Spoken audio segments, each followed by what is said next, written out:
welcome back to our study in Philippians chapter 2. Today we'll be discussing a couple of points from verse 28. So let's begin by looking at the context, and I'll start reading in verse 25 from Philippians chapter 2. But I think it's necessary to send back to you Epaphroditus, my brother, co-worker, and fellow soldier, who is also your messenger, whom you sent to take care of my needs. For he longs for all of you, and is distressed because you heard he was ill. Indeed, he was ill, and almost died. But God had mercy on him, and not only on him, but also on me, to spare me sorrow upon sorrow.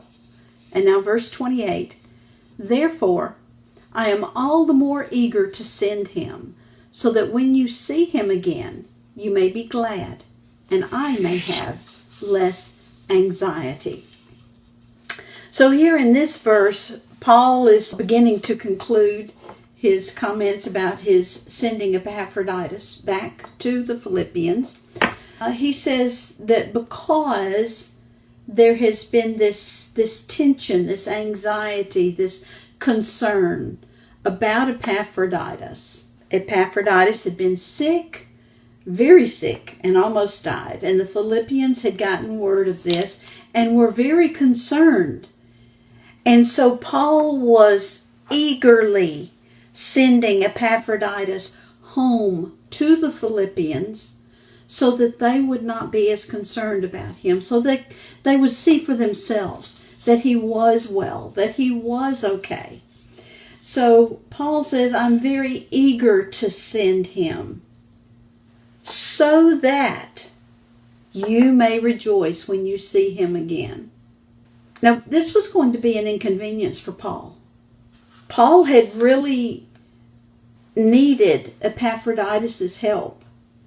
And I'm sure there were probably some others around who helped him, but Epaphroditus' sole purpose for being in Rome was to meet Paul's needs, whatever they happened to be.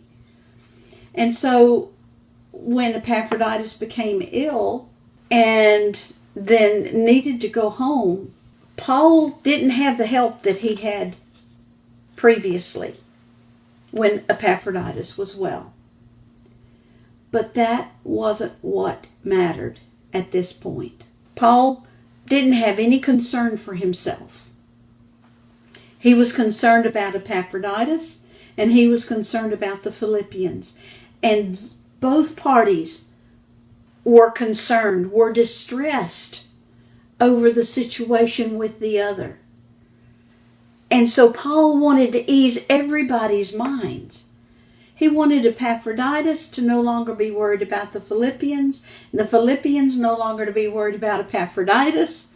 So he was eager to send Epaphroditus home, in spite of the inconvenience that it would be for him, in spite of the deprivation of help that it would create for him.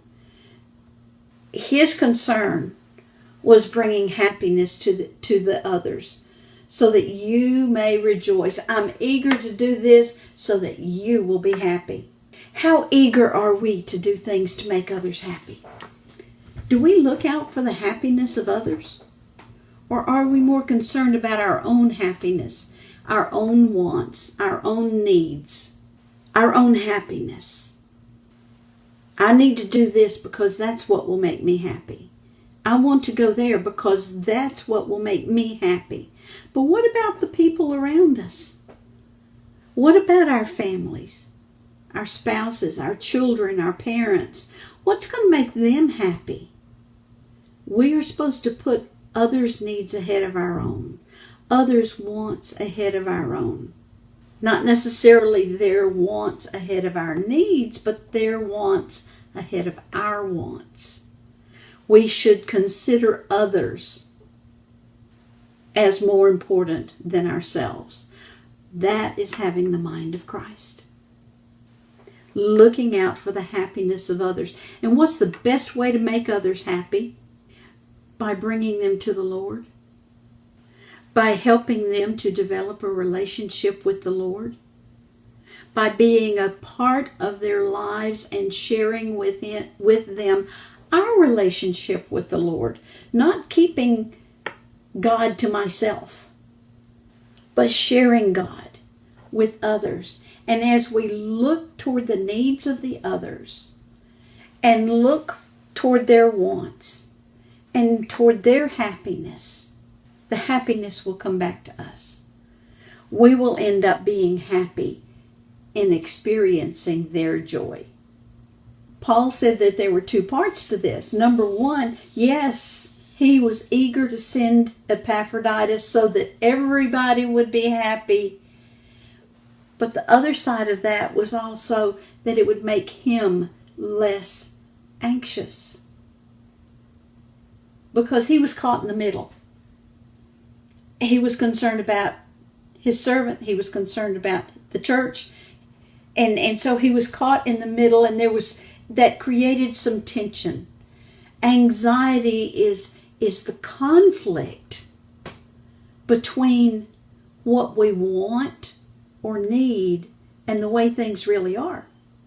That's also a good definition for worry and anxiety. I want to make a trip, but I can't do it right now.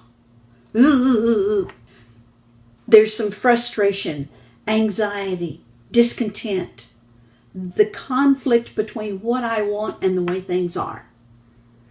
Paul wanted everybody to have peace of mind, but they didn't have it. The only way for them to have it was for Epaphroditus to go home. And so there was this anxiety in Paul that would be relieved by rectifying the situation. Even though it was going to be, to some extent, to his own detriment. But that's not what counted. But this is the same apostle that just a few verses later says in Philippians 4:6, do not be anxious about anything, but in every situation by prayer and petition with thanksgiving present your requests to God. Well, wait a minute, he just says he's anxious. Now he says don't be anxious about anything. He was human. Yes, he was the Apostle Paul, but that didn't make him perfect. Yes, we are to cast all our cares on the Lord. As 1 Peter 5:7 says, cast all your anxiety on him because he cares for you. Yes, we give our anxieties to God, but that means that we have anxieties to give to God. It's just part of humanity for tension to build up in us from time to time, for us to be anxious, to be concerned, to be worried, to be frustrated. And it's okay if we don't dwell in that condition, if we don't stay there. When there is some anxiety, when there is concern, when there's conflict, when there's worry, when there's stress, then what do? By prayer and petition with thanksgiving, make your requests known to God. Tell God about it. I'm stressed. I'm not happy with the situation. I need to give this over to you. Thank you for being here. Thank you for taking my cares and my burdens. Thank you for promising that you're going to make all of this work out for my good. Thank you for your promises of your love and your faithfulness and your caring compassion. Thank you. Give thanks. When you're giving thanks, it's hard to be angry. It's hard to be stressed. It's hard to be worried. It's hard to be anxious when you're giving thanks. When you're praising God and giving him the glory that he deserves. In Psalm 94:19, David said, when anxiety was great within me, your consolation brought me joy. God's Holy Spirit lives within us as his children, as God's children. And He is here as a comforter to us. When we remember that, the stress can go away. The peace can come in. Remember. Oh, I needed this lesson today. I needed this lesson today. I almost didn't do it. But then I opened my Bible and my notes, and I saw what the verse is about. And I saw that this message was for me today. My mother is under hospice care. She'll be 86 years old next Wednesday, if she's still with us. And she may be. She may be here another 6 months. She may be here another 6 years. That's all in God's hands. Some days she's not doing well. Other days she is. And there was a little bit of conflict in communication today between me and the people taking care of her and my family. Stress, anxiety, frustration, confusion. Do not be anxious about anything. But in every situation, by prayer and petition, with thanksgiving, make your requests known to God. Cast all your anxieties on Him because He cares for you. When anxiety was great within me, your consolation brought me joy. And then Solomon says in Ecclesiastes 11:10, so then banish anxiety from your heart. Banish it. Be gone. The Spirit of God is here within me,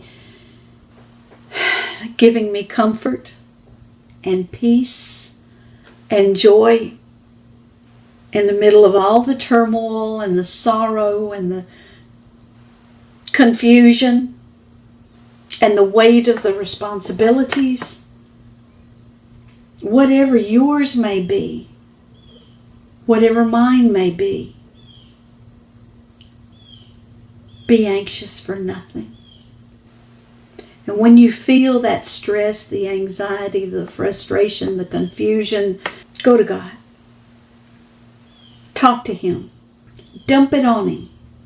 He has big shoulders. He can handle whatever it is we dump on Him. Even anger. With our frustration, He can handle it. And He cares for us.